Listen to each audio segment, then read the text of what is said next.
ডিব্ৰুগড়ত 4খন উৰণ সেতুৰ আধাৰশিলা স্থাপন মুখ্যমন্ত্ৰী ডক্টৰ হিমন্ত বিশ্ব শৰ্মাৰ। মানকটা পথ, আমোলাপট্টি, লাহোৱাল আৰু লেজাই লালমাটিত হ'ব এই উৰণ সেতু। আমোলাপট্টি চাৰিআলিত 1479 মিটাৰ দৈৰ্ঘ্যৰ উৰণ সেতুত ব্যয় হ'ব 158 কোটি টকা। লাহোৱাল আৰু 37 নম্বৰ ৰাষ্ট্ৰীয় ঘাইপথ সংযোগী উৰণ সেতুত ব্যয় হ'ব 72 কোটি টকা। মানকটা পথৰ ওপৰৰ 814 মিটাৰ দৈৰ্ঘ্যৰ উৰণ সেতুত ব্যয় হ'ব 84 কোটি টকা। লেজাই কলাখোৱা পথৰ ওপৰৰ 651 মিটাৰ দৈৰ্ঘ্যৰ উৰণ সেতুত ব্যয় হ'ব 62 কোটি টকা।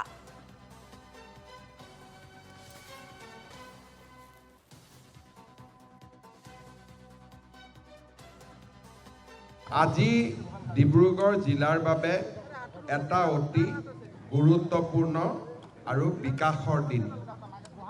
আজি আমি 4খন উৰণীয়া সেতুৰ আধাৰশিলা স্থাপন কৰিছোঁ। ইয়াৰ প্ৰথমখন উৰণীয়া সেতু হ'ল মানকাটা পথ উৰণ সেতু।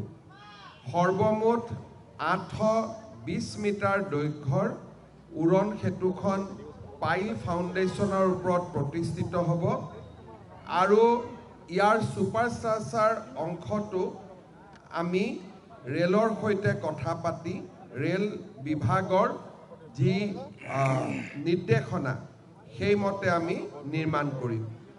এই উৰণীয়া সেতুখন নিৰ্মাণৰ বাবে ৰাজ্য চৰকাৰে 83.62 কোটি টকা ব্যয় কৰিব। দ্বিতীয়খন ডিব্ৰুগড়ৰ উৰণীয়া সেতু হ'ল আমোলাপট্টি চাৰিআলি উৰণ সেতু। সৰ্বমুঠ 1500 মিটাৰ 1479.4 মিটাৰ দৈৰ্ঘ্যৰ এই উৰণ সেতুখন পাইল ফাউণ্ডেশ্যন হ'ব আৰু ওপৰত কম্প'জিট ষ্টীল গাৰ্ডাৰ হ'ব।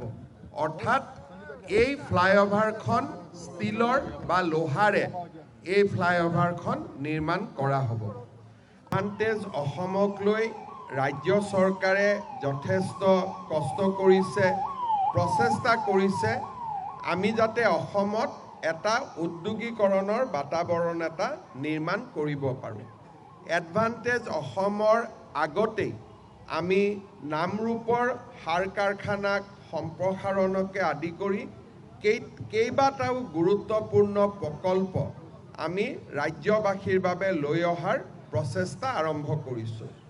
এডভান্টেজ অসমৰ সময়ত আৰু তাৰ প্ৰাকখনত কেন্দ্ৰীয় চৰকাৰে কেইবাটাও অসমৰ বাবে মহত্বপূৰ্ণ আঁচনি ঘোষণা কৰিব আৰু সমান্তৰালভাৱে ব্যক্তিগত আৰু ৰাজহুৱা খণ্ডৰ উদ্যোগৰ বিনিয়োগৰ পথ এডভান্টেজ আসামে বা এডভান্টেজ অসমৰ দ্বিতীয় সংস্কৰণে মুকলি কৰিব।